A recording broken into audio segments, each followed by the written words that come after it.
3 years old, my very first case, I was feeling like, can I do this? And I read her case file and felt, I don't think I can do this.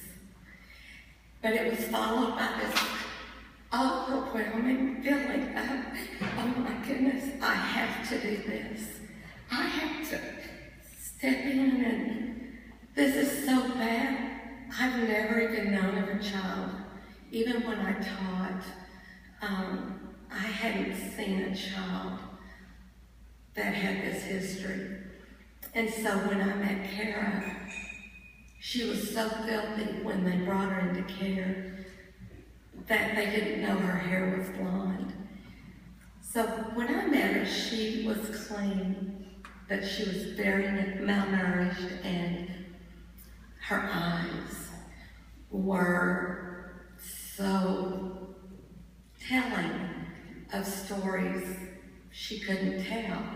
And so it became my mission to make sure this little girl was in a safe place and could feel safety.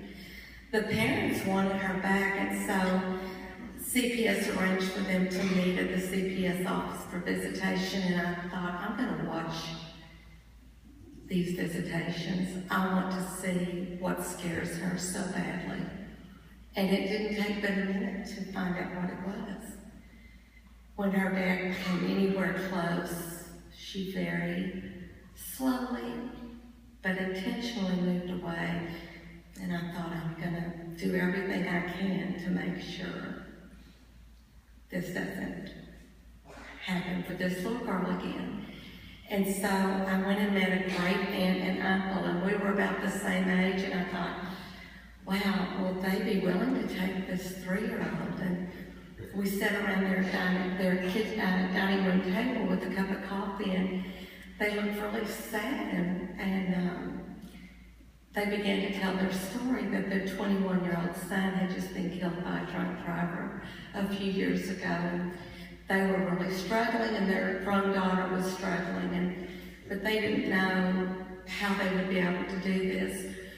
But I said, you know, what you can do, you're such wonderful people.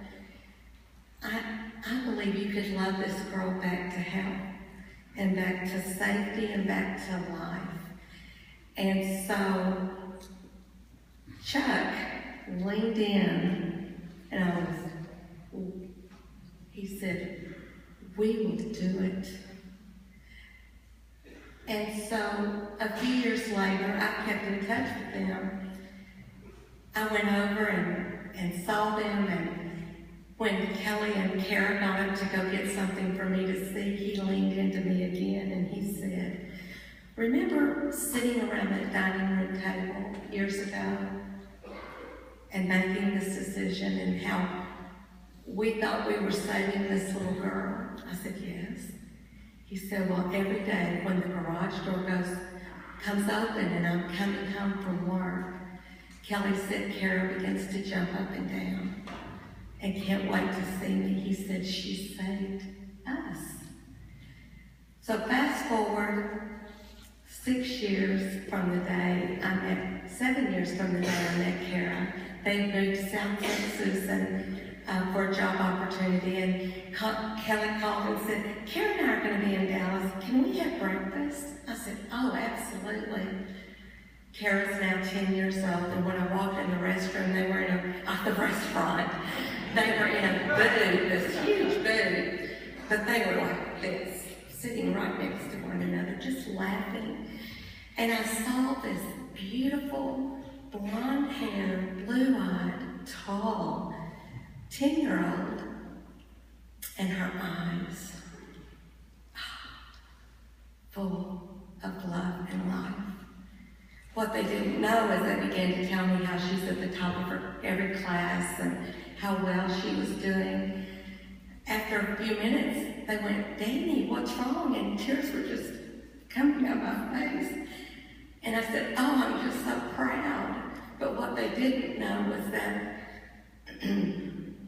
the week before the parents were going to get her back, because they'd done all the services, I had called every relative known to man in that family and said, if you ever see anything or know anything, please call me. The week before, I got a phone call from one of those relatives who said, we saw them and they were bragging that they had beat the system and they were high as kites and he had just beaten her to a pulp. I was able to call CPS. Kara was not returned. And they were able to adopt that little girl. That we make a difference.